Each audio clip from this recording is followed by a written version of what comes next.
নমস্কার, আপনারা কিভাবে আপনাদের নিজের মোবাইল দিয়ে সার্চিং কপি বা দাগের তথ্য শুধুমাত্র একটি অ্যাপ্লিকেশনের মাধ্যমে কিভাবে আপনারা খুব সহজে বার করে নিতে পারবেন এবং পিডিএফে সেভ করে নিতে পারবেন কোনো রকম ঝামেলা ছাড়াই।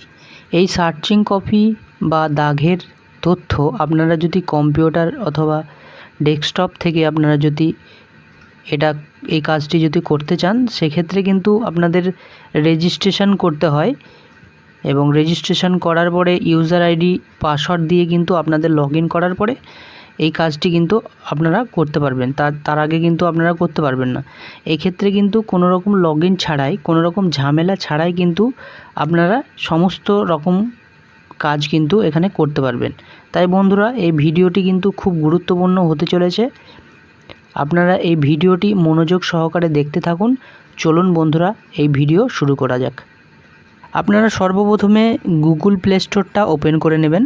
আপনারা এখানে সার্চ করবেন ভূমির তথ্য, এটা লিখে কিন্তু আপনাদের সার্চ করতে হবে। যে অ্যাপ্লিকেশানটি চলে আসবে সেই অ্যাপ্লিকেশানটি আপনাদের এখান থেকে ইনস্টল করে নিতে হবে। আমি ইনস্টল করে নিয়েছি, তাই আমি ওপেন করে নিচ্ছি।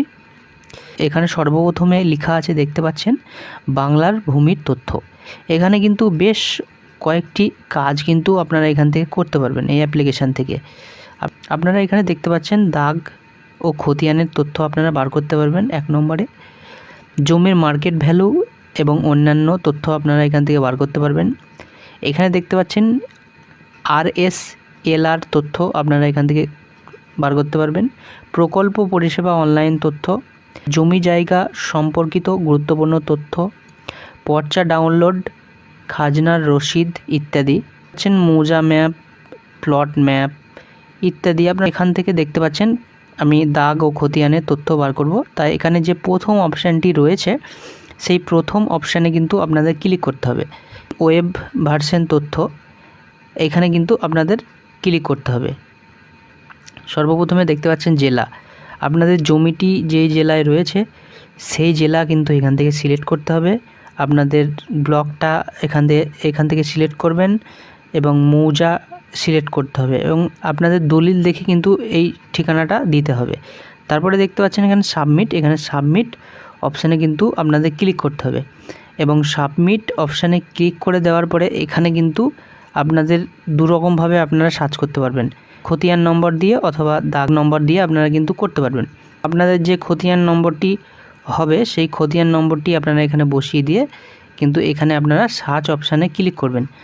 এই সার্চ অপশানে ক্লিক করলেই কিন্তু এখানে অটোমেটিক কিন্তু এখানে সমস্ত কিছু চলে আসবে এবং এখানে দেখতে পারবেন যার নামে জমির রয়েছে তার নাম দেখতে পারবেন, তার বাবার নাম দেখতে পারবেন, তার কত পরিমাণ জমিটি রয়েছে, পরিমাণ কত জমিটির, কত তারিখে খতিয়ানটি তৈরি হয়েছে, সমস্ত কিছু A to Z কিন্তু এখান থেকে আপনারা দেখতে পারবেন। এবং এটা আপনারা কিভাবে PDF আকারে সেভ করবেন এবং সেক্ষেত্রে কিন্তু এখানে দেখতে পাচ্ছেন PDF লেখা রয়েছে, এখানে কিন্তু আপনারা ক্লিক করবেন। এখানে কিন্তু একটা শেয়ারের অপশান রয়েছে, এই শেয়ারের অপশানে কিন্তু আপনাদের ক্লিক করতে হবে এবং এখানে শেয়ারের অপশানে ক্লিক করে দেওয়ার পরে এখানে দেখতে পারবেন একটা হোয়াটসঅ্যাপের একটা অপশান চলে আসবে এবং এইখান থেকে কিন্তু আপনারা PDFটা কিন্তু শেয়ার করে দিতে পারবেন। বন্ধুরা, এই ছিল আজকের এই ছোট্ট ভিডিও। এই ভিডিওটি যদি আপনাদের কাজে এসে থাকে অথবা ভালো লেগে থাকে, একটা লাইক করে শেয়ার করে দেবেন এবং আপনাদের অসংখ্য ধন্যবাদ জানাই এই ভিডিওটি প্রথম থেকে শেষ পর্যন্ত দেখার জন্যে।